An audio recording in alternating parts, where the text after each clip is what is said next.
Right, here's one for you. Hatchback Sierra might also apply to a Sapphire.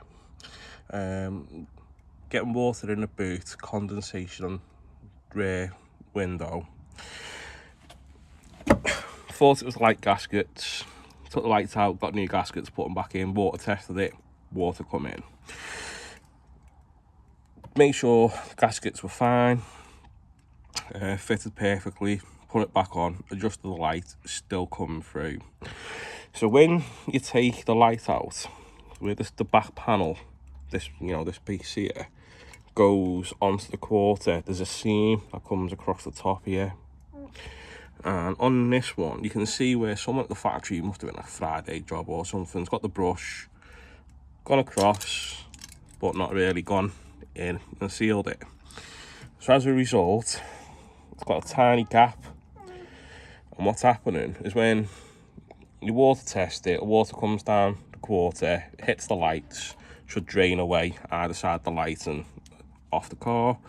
What's happening is when it's pooled up here and it's draining away, it must be just getting that little bit high where it's breaching the seam, it's going inside. So then what's happening is where the inside the socket is for the light, you've got like a bit of a lip, it's hitting that and it's going around and it's coming down into the corner here on the inside, and then just like disperses across like the boot floor.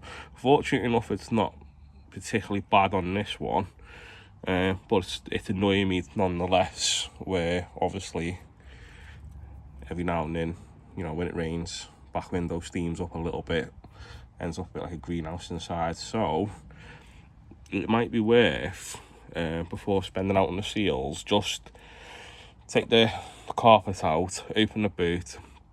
If you can get like a hose pipe set up on the roof, doesn't have to be anything mad, just so the water runs down the quarters. Just have a look with your torch just to see where it's coming from.